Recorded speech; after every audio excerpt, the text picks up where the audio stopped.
Welcome to Overwatch, and welcome to a quick update video. This one is all about the details for the new hero that's apparently coming well sooner than we might think, and I want to actually touch on a few things about this new hero. So what Blizzard have done is they released a teaser the other day. You've probably seen it already posted elsewhere. It's the image of the healing sniper rifle. Now this is something that we've been asking for a long time, right? A skill-based kind of support.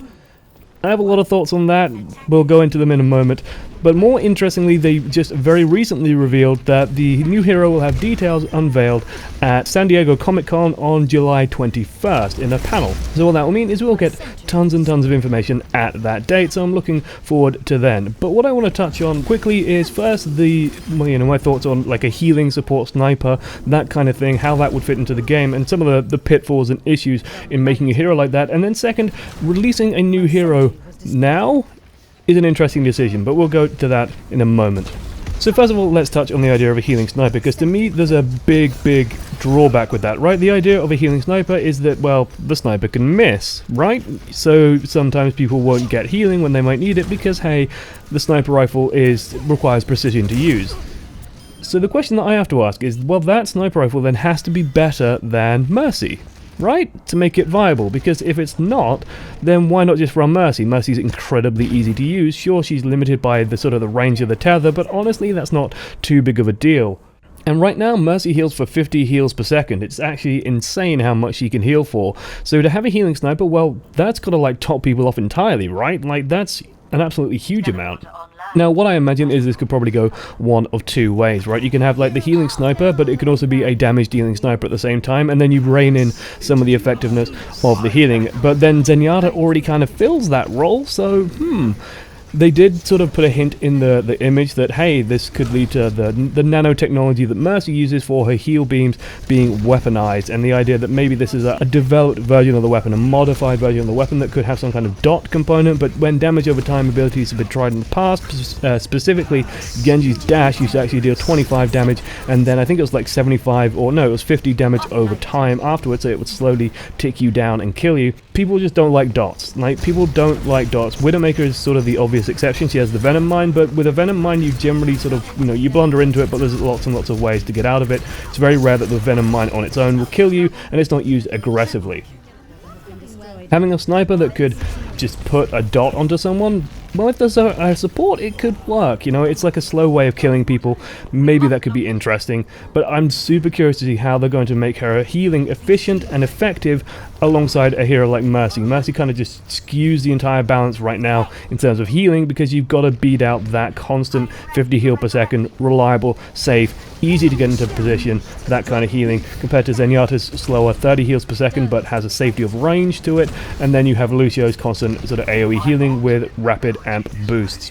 Still very thankful that we are getting a new hero and then new support. We need more supports. We need to see more than Mercy. Mercy also just needs reining in a tiny bit with her ultimate charge rate.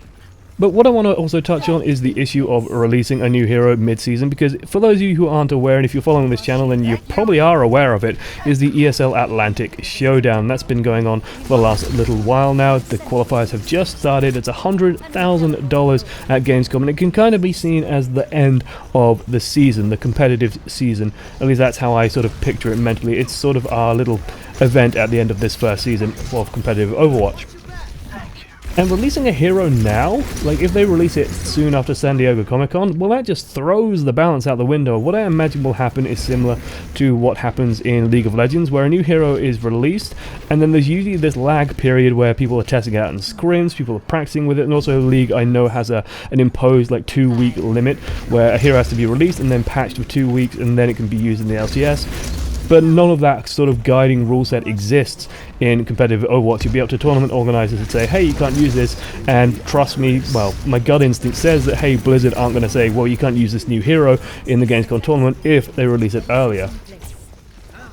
That being said, while, a new hero being put into the lineup about 2 weeks, 2-3 weeks before a major event could be disruptive for the teams, for spectators it's honestly pretty exciting, right? You really want to see how this new hero fits into pro level Overwatch, so coming out mid-season, as long as it is you know, in my mind, as long as it is in the middle of the season, is perfectly fine. The closer and closer you start getting to the big events, then you start running into issues. The same is true, by the way, for balance patches. You know, the closer you get to a big event and you start throwing everything for a loop, then the bigger issues pros are going to have, and the more disruption and less stable, predictable, I guess, results for the tournaments are going to come out. You're going to see top teams suddenly having to deal with something brand new, and then another team could just come in and blindside them because they adapted faster, which, it's a skill. It's definitely a skill.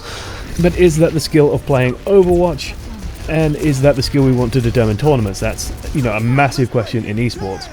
So in my mind, they either get it out as soon as possible, or they wait until after Gamescom. But they both have their advantages and disadvantages. I'm curious to know what you guys think. Personally, I would rather they wait and hold off, but then really, I kind of really want to see what a support sniper looks like in Overwatch, so I kind of want to get my hands on it as well. A good interim solution could be, hey, you guys have a PTR, you know, wink wink, nice nudge. I'd love to give it a try on that. Still, this was just a quick update video, quick few thoughts on the new hero. By the way, I don't think that the support sniper is going to be Sombra. I think it might be Ana Amari, but I don't think Ana Amari is Sombra. I think Sombra is completely different and related to Dorado specifically, while Ana is, of course, more related to Temple of Anubis and Overwatch as a whole.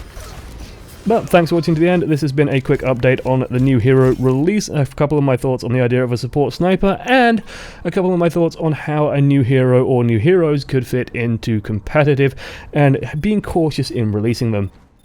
I'm curious to know what you guys think about the new hero. I'm curious to know what you guys think about a support sniper, and specifically someone who has to actually hit targets to heal them. Will you find that frustrating in games? Because trust me, you will play in matches where the support sniper misses you when you needed it, and that's going to be infuriating. But then, is that any different, really, from a Mercy just blundering forward and getting herself killed? Maybe, maybe not. Toodles.